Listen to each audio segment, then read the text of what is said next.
Rappelle-moi. Vas-y.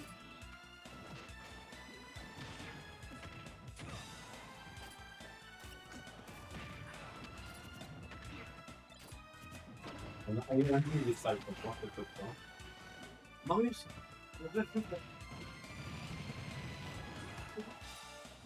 ah,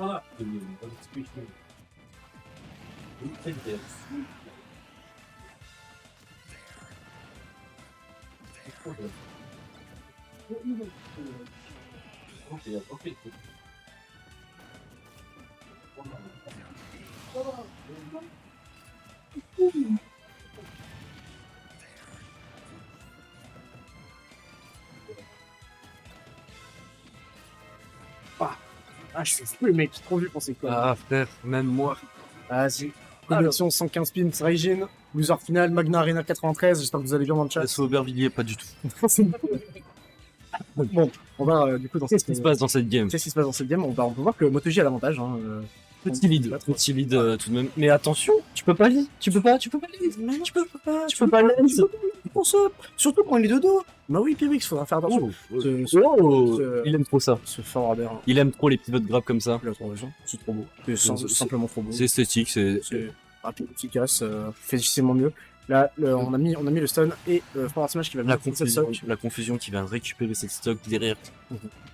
Et, très rapidement avec ce forward smash chargé. Le backup qui va connecter directement. On va envoyer en edge trap le side B qui a été utilisé pour envoyer le smash, mais ça n'a pas fonctionné encore une fois. Exactement. Là, Par contre, encore une fois, on vient récupérer ce tilt. Le prochain sera 100% criminel. Sera létal. Ça sera 100% létal, 100% létal. Alors regarde, on voit que MotoG est fiche parce que c'est sa meilleure option. La down throw, je n'ai jamais vu cette throw premier degré. Et là, le stun. Ça va pas pas smash, ça tue pas, mais on y est presque, hein. Il y avait beaucoup de rage. Voilà. Même si c'est plutôt lourd, c'est pas dégueu. Il y a Nikita sur le left. Le bel air dodge avec le Cypher qui tank. Ok, on a tenté le down tilt ici. Là, on joue plutôt patiemment. Attends, ouais. La grenade ici qui va la ramener en haut et upset encore une fois. Anti-air. Il a bien joué sur son anti-air. Il a puni les commits parce que Piwix le retombait vraiment dessus. Faudra faire attention sur les prochaines games. Parce que, ouais, il aime beaucoup l'end avec un air par exemple, mais là il a jamais le temps. Il a jamais le temps parce que en fait le père a la prio parce que le petit pardon, ouais. Parce que c'est simplement frame 6 et c'est broken. C'est trop fort. Et ouais, c'est un trop fort. Ça tue super facilement sachant que Mewtwo c'est léger comme une plume. Ouais. Donc voilà. C'est un run back, hein. Faut pas négliger que c'est un run back. Il y avait 3-1 pour MotoG en winner. Là, du coup, il vérifie s'il a joué ça. Non, il a joué full snake. Okay. Il connaît le match-up, il est confiant. Il joue son football. Et là, on a directement plus qui prend l'avantage. Pour faire ici. Pour se faire. Et là, on essaie de revenir pour MotoG. Au Sash Move. Sash Move. Et on va tenter des petits F-tilt ici. On va jouer avec les... Oui, ça explose. Parce que c'est l'explosion, du coup, ça le fait proc. Ça m'a fait froze. Et là, ouais, exactement ce que j'ai dit tout à l'heure. Il essaie de descendre avec un air, mais malheureusement, le petit prend la priorité. Et c'est très fâcheux du coup pour Pirix. Mais il a un petite avance. Et la petite avance qui va être convertie directement avec ce fer en une première stock, un first blood lors de cette deuxième game.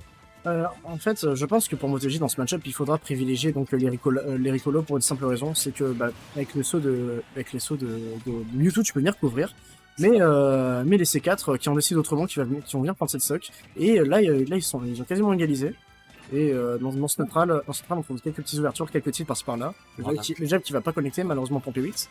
On a tenté la rapide. Mais là on joue patiemment pour MotoG.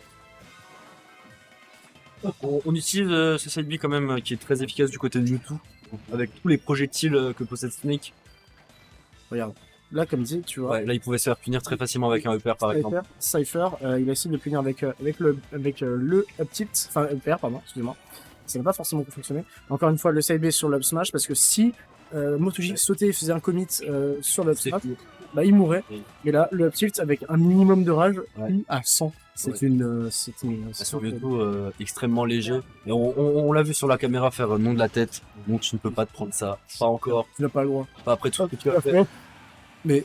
Gogo Max, go, City. Il a rejoint les bas-fonds Il a rejoint Mabletos.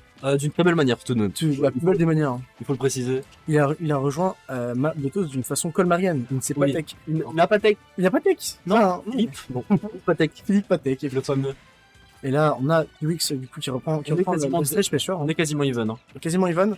Mais Piwix a la stage pressure. Et là, la grenade qui va faire reset son grab parce que il a pas reset sur l'invulnérabilité du grab. Ouais. Et du coup, ce qui fait que MotoG a repris l'avantage et a pu le reverse directement. Fais attention à ce C4. Du coup, ça force le saut. Il va prendre le up tilt en couverture. Et ça va permettre à MotoG de prendre cette deuxième game de façon très simple, en jouant juste son football, jouer très patient, autour de ses options. Et globalement, il faut déconditionner donc des sauts ou des options agressives sur son impair qui va faire forcément gagner le trade. Exactement. De même, il lui fonce un peu quand même dessus. Il y a des moments où juste il rush dessus, avec une dash attack qui connecte sur un down tilt par exemple, et ça fait grimper les pourcents d'une manière. D'un tilt qui connecte sur un dash attack plutôt. Si on parle de Mewtwo. Non, je te parle de Snake. Down tilt. Ouais. C'est quoi down tilt? Ah oui, c'est le. Ouais, ok, non, c'est la balayette. Ouais, c'est la balayette, ok. Excuse-moi, je l'ai. La laser. Ouais, la balayette. La balayette du 9-3. Tu connais. Il représente. Et représente Aubergillier. Et là, Sevran également. Là, du coup, on part dans ce neutral, game 3, MotoG qui joue son football encore une fois. Sur SBF, on change pas la map. C'est pas la map le problème dans le match-up. C'est juste. C'est la manière de l'end de Piwix. Enfin, son désavantage lui fait défaut ici. Là, on remarque du coup, il a le stage control, il joue très bien autour des grenades. Mais là, encore une fois, il s'est approché, il a essayé un commit et avec une option, il s'est fait reverse. Il a bien attendu sur le smash, down smash, pardon. Et là, du coup, bah, il reprend le dessus parce qu'il a été beaucoup plus patient, il a attendu l'interaction. Jouer en second, je pense que c'est la clé dans ce match-up, mais jouer en second contre Snake, ça me paraît plutôt compliqué. C'est compliqué, effectivement. Surtout avec les armes qu'a Mewtwo ici, avec le réflecteur, avec la confusion. Mais, tout de même, ça remonte bien. Il joue plus avec les grenades. En fait, à partir du moment où juste il décide d'être patient. Tu vois Ouais, tout simplement. Encore un commit. C'est bien, il faut tuer, etc. D'accord, donc Piwix sait qu'il faut tuer. Regarde, là encore une fois, Ouais, Cypher, Rico Oi, tu peux punir, c'est logique. Mais comme dit Piwix, là, un commit pour prendre la stock rapidement, c'est pour prendre l'avantage. Le truc, c'est que ça lui a pas réussi, c'est instant de fait punir. Exactement. Voilà, très beau faire encore une fois de la part de MotoG. Il suit très bien tout ce qui est par rapport aux plateformes. C'est ça. Alors, en fait, le truc, c'est que jouer agressif, ça ne lui réussira jamais parce qu'il va perdre forcément tous les points. Et vu qu'il pèse 2 kilos, 2 kg 5, c'est un beau bébé, mais c'est pas un beau perso. C'est un beau bébé, mais Hydrogène Bomb contre Coughing Baby. Tout simplement. Tout simplement, tu perds forcément, c'est comme ça. Là, Ledge Trap, encore une fois, le fer qui va connecter. Est-ce qu'il va réussir à trouver l'Edge Guard? Il a pas réussi à le C4. Il a pas fait la fameuse Rico Bomb de Link, Non. malheureusement. Et là, on se fait envoyer dans la carrière. De 8. Terrible. Là, encore une fois, on joue très patient dans le neutral, hein, il a pas de On envoie les grenades.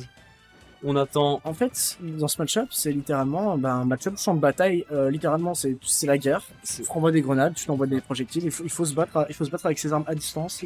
Parce que tu perdras forcément encore à corps face au super soldat Snake. Regarde, c'est bien. Snake bien encore sur le Snake. Et là, il retourne sur le C4. Et le C4. Et du coup, game 3 pour MotoG, ce qui signifie que MotoG avance en grande finale contre son adversaire rival du toujours, la malveillance en personne, Zeno. Zeno que je vais appeler directement. Voilà, tout de suite.